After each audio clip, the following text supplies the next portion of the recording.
안녕하세요. 사랑하는 성도님, 영혼의 샘물, 은혜의 자리에 오심을 축복합니다. 영광의 주님이 우리와 함께 하십니다. 우리와 함께 하시는 주님을 찬양합니다. 기도합시다. 은혜의 주님 감사합니다. 오늘도 우리에게 새날을 주시고 또 생명의 말씀의 자리로 불러주시니 감사합니다. 오늘도 주시는 주님의 말씀, 우리의 마음이 열려지고 잘 깨닫게 하여 주셔서 그 생명의 말씀 따라 오늘도 우리가 믿음의 길, 거룩한 진리의 길, 생명의 길 걷게 하여 주시옵소서. 말씀을 통해 주시는 주님의 음성을 깨닫고 그 말씀대로 살아갈 지혜와 용기를 더하여 주시옵소서. 예수님 이름으로 기도합니다. 아멘. 오늘 말씀은 사도행전 2장 1절에서 13절입니다. 오순절 날이 이미 이름에 그들이 다 같이 한 곳에 모였더니 호련히 하늘로부터 급하고 강한 바람 같은 소리가 있어 그들이 앉은 온 집에 가득하며 마치 불의 혀같이 갈라지는 것들이 그들에게 보여 각 사람 위에 하나씩 임하여 있더니 그들이 다 성령의 충만함을 받고 성령이 말하게 하심을 따라 다른 언어들로 말하기를 시작하니라.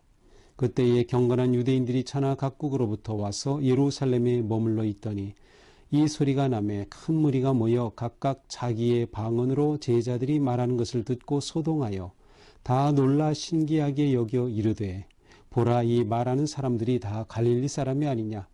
우리가 우리 각 사람이 난 곳 방언으로 듣게 되는 것이 어찌 됨이냐. 우리는 바데인과 메데인과 엘람인과 또 메소포타미아, 유대와 갑바도기아, 본도와 아시아, 부르기아와 밤빌리아, 애굽과 및 구레네이에 가까운 리비아 여러 지방에 사는 사람들과 로마로부터 온 나그네 곧 유대인과 유대교에 들어온 사람들과 그레데인과 아라비아인들이라. 우리가 다 우리의 각 언어로 하나님의 큰 일을 말함을 듣는도다 하고 다 놀라며 당황하여 서로 이르되 이 어찌된 일이냐 하며 또 어떤 이들은 조롱하여 이르되 그들이 새술에 취하였다 하더라. 아멘. 자, 예수님의 제자들 그리고 따르는 120여 명의 성도들이 이제 예루살렘에 머물면서 주님의 약속을 지킵니다. 주님의 그 말씀을 따르는 거죠. 주님께서는 예루살렘에 머물라. 그리고 너희가 성령을 받을 것이다 라고 하는 주님의 그 약속의 말씀이 있어요. 그래서 성령이 너희에게 임할 것이다. 언제인지 몰라요. 어떤 방식으로 임할지 몰라요. 그러나 이들은 오직 주님의 말씀에 순종하죠. 그리고 그 말씀대로 그들이 예루살렘에 머물며 기도할 때 드디어 그 순간이 다가왔습니다. 그날은 오순절 날이었습니다. 자, 오순절은 50일째 되는 날이죠. 예수님의 부활하신 후, 부활 승천하신 후로부터는 10일이지만 그들이 예수님의 부활 후, 6월절 후 50일 되는 오순절 때였어요. 이 오순절은 이스라엘 백성들이 77절 혹은 그들의 어떤 특별한 초실절로 지키는 그런 때였는데 특별히 이때 그들이 함께 지켰던 것은 그들이 모세로부터 율법을 받은 것을 기념하는 그러한 절기이기도 했습니다. 이제 이 절기가 이 오순절이 우리 그리스도인들에게는 성령 강림절이 된 것이죠. 자, 바로 그날이 주님이 약속하신 그때였어요. 그날이 이름에 다 같이 한 곳에 모였더니 호련히 하늘로부터 급하고 강한 바람 같은 소리가 있어 그들이 앉은 온 집에 가득하며, 자, 그들이 하나님의 말씀을 붙잡고 순종하며 기다리며 기도할 때 드디어 그 순간이 왔어요.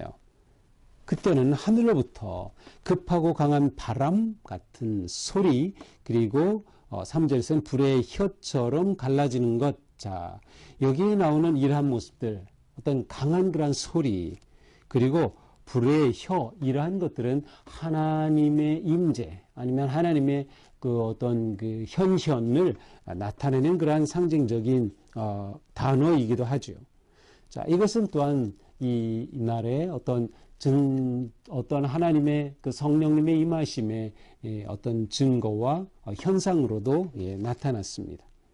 자, 그들 위에 이처럼 불의 혀로부터 강한 바람이 나오고 그 하늘로부터 강한 바람이 나오고 불의 혀가 갈라지는 것이 각 사람에게 임하였어요. 자, 중요한 것은 하늘로부터입니다. 도대체 이러한 현상, 이러한 일들이 어디서부터냐? 하늘로부터라고 하는 것이죠. 바로 근원, 시작은 곧 하나님임을 보여주는 것입니다.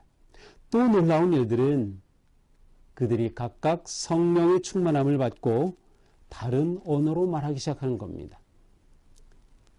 그곳에 모인 사람들이 각각 다른 언어로 말을 하는 것이에요. 여기서 이 언어는 구체적인 외국어를 말합니다. 자, 이 당시 이스라엘의 공용어는 그리스어였고요. 생활 언어, 일상 언어는 아람어였고요. 그들의 종교 언어, 민족 언어는 히브리어였습니다. 그리고 정치 언어는 라틴어인 것이죠. 자, 그런데 이곳에 모여 그들의 입에서 놀라운 언어가 나오기 시작한 겁니다. 그런데 바로 그때에 천하 여러 곳으로부터 유대인들이 예루살렘에 와서 머물다가 이 엄청난 소리가 나면서 그 사람들이 이곳을 집중하게 되었어요.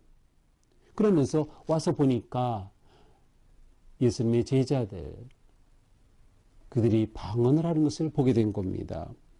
그런데 이들은 이것을 보고 소동하고 신기해했어요. 왜 그렇습니까? 자, 여기 보인 사람들은 각기 그들이 여러 곳으로부터 왔어요. 이 당시 세계 여러 곳의 유대인들이 흩어져서 살던 그런 디아스포라 유대인들이었는데, 이들이 이제 절기를 지키러 왔겠죠. 와서 이 놀라운 현상을 목격한 것입니다. 그런데 여러 지역에서 온 사람들이 뭐라고 합니까? 8절.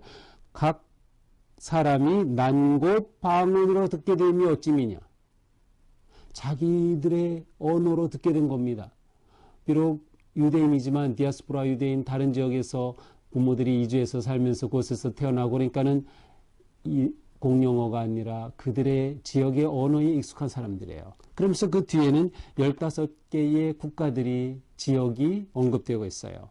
뭐 바데, 메데, 일람, 메소포타미아, 뭐 아시아, 부르기아, 애국, 구레넴 이런 여러 지역이 언급되고 있어요. 그런데 그들이 자기의 말로 듣게 되는 겁니다. 예수님의 제자들이 성령을 받고 언어를 말하기 시작하자 자기들의 말로 듣는 거예요. 그러니 그들이 소동하지 않을 수 없는 겁니다. 깜짝 놀라지 않을 수 없는 겁니다. 자, 이 성령 강림에서 아주 중요한 것 중에 하나가 언어의 기적입니다. 언어의 능력이에요. 자기들의 언어로 듣게 된다. 자, 이렇게 각각의 언어로 나뉘어진 건 언제죠? 성경적으로 보면 바로 그것은 바벨탑 사건이죠. 바벨탑 사건으로 인해 교만한 사람들의 그 탑을 무너뜨리시고 온 땅으로 사람이 흩으시니 군이 여럿이 되었어요. 그러나 이 성령 강림절에는 그 다양한 언어가 자기 언어로 소통이 되는 겁니다. 자, 바벨탑 사건은 소통 단절. 그래서 더 이상 그들이 탑을 세울 수 없었죠. 그러나 성령 강림절은 소통의 역사, 언어의 단절, 언어의 소통. 이 놀라운 역사가 일어난 겁니다. 왜 이런 일이 일어날까요? 당연하죠. 예수 그리스도의 생명의 복음이 바로 이 성령이 역사하시는 시대에 온 우리에 퍼지게 되는 것을 의미하는 것이에요. 복음의 소통, 예수 그리스도의 구원의 소식, 하나님의 나라의 전파를 위해 하나님께서 이처럼 놀라운 역사를 일으키시는 겁니다. 그런데 이러한 것들을 보면서 어떤 사람들은 조롱합니다. 이해할 수 없으니까요. 아, 그들이 새술에 취했다. 술 취한 게 아니냐 이렇게 말하죠. 재미있는 것은 술 취한다는 것과 충만하다는 것은 같은 의미예요. 그래서 술에 취하면 취한 거지만 성령이 마시면 충만하게 되는 거죠. 재미있는 것은 에베소 5장 18절에 사도 바울도 말하죠. 술 취하지 말라. 이는 방탕한 것이니 오직 성령의 충만을 받으라. 술 취함과 성령 충만을 이렇게 함께 비유적으로 언급하는 것을 우리가 볼 수 있습니다. 자, 이처럼 오늘 우리가 읽은 말씀은 오순절 성령 강림절의 그 사건, 그 현장, 그 순간을 우리에게 보여주십니다. 자, 공동체 가운데 성령님이 임하였습니다.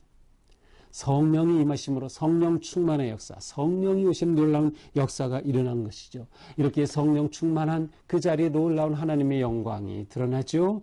엄청난 소리, 또 불의 혀처럼 갈라지는 것, 다양한 언어로 말을 하는 인간의 이해와 힘을 초월한 신적 하나님의 권능의 역사와 영광이 나타난 것입니다. 자, 이것은 무엇을 말합니까? 성령의 새 시대가 열린 겁니다. 성령의 역사의 시대가 열린 것입니다. 성령이 주도하시는, 왜냐하면 성령 충만이라는 것은 내가 성령을 얻은 게 아니고 성령님이 나를 얻은 것을 말하는 거예요.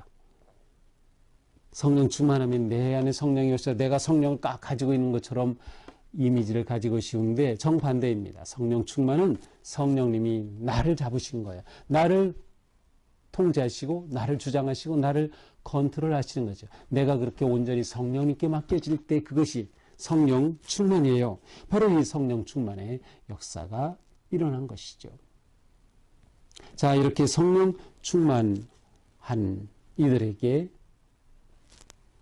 그들의 언어가 여러 열방의 언어로 들려지고 그렇게 표현되었다고 하는 것은 그들이 앞으로 나아갈 사명이 무엇인가를 잘 보여주는 것입니다. 바로 성령 충만함의 삶을 드러내는 것입니다. 성령 충만함의 삶이 어떻게 드러납니까? 바로 생명의 복음을 전하는 거예요. 이것은 예수님께서 제자들에게 주신 사명이죠. 땅끝까지 이르러 내 증인이 되리라.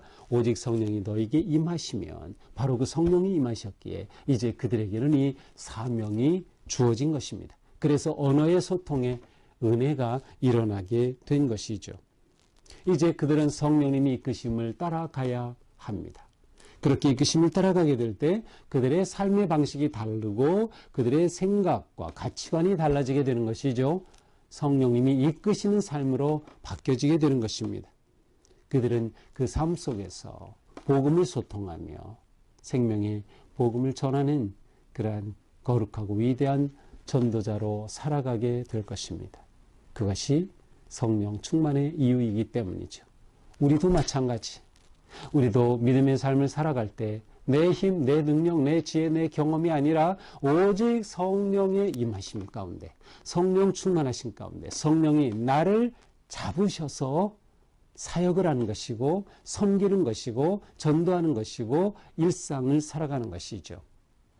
모든 삶이 성령님 이끄심을 따르는 삶 되는 것, 이것이 우리가 성령 받은 성도로서 마땅히 나가야 할 방향이고 길이 되는 것이죠. 오늘 우리의 삶이 이날 제자들이 성령의 놀라운 강림을 경험한 것처럼 오늘도 우리가 말씀을 보고 묵상하고 또 기도하고, 성령님 오늘도 내 삶 속에 충만하셔서 내가 오직 성령님의 이끄심에 온전히 순종하는 그런 삶 살게 하옵소서. 성령의 이끄심 따라 승리하는 거룩한 믿음의 성도들이 되기를 축복합니다. 기도합시다. 주님, 우리에게 성령님 보내주심을 감사합니다. 우리가 예수님을 믿을 때 우리 안에 오셔서 우리를 이끄실 성령님, 내 삶의 주인으로 오심에 감사드립니다. 그러나 우리가 살아가면서 성령님을 인정하지 아니하고 내 뜻대로, 내 멋대로, 내 생각대로 살았던 우리의 죄를 용서하여 주시옵소서. 우리 삶의 성령님께서 이끄시는, 성령님께서 주도하시고 성령님께서 역사하시는 온전히 성령 충만한 삶이 열려지게 하여 주시옵소서. 오늘도 주님의 놀라우신 은혜 안에 우리의 길이 이처럼 열려지게 되기를 원합니다. 주님 잡아 주시옵소서. 예수님 이름으로 기도합니다. 아멘. 네, 오늘도 성령 충만하고 복된 하루가 되기를 축복합니다. 사랑합니다.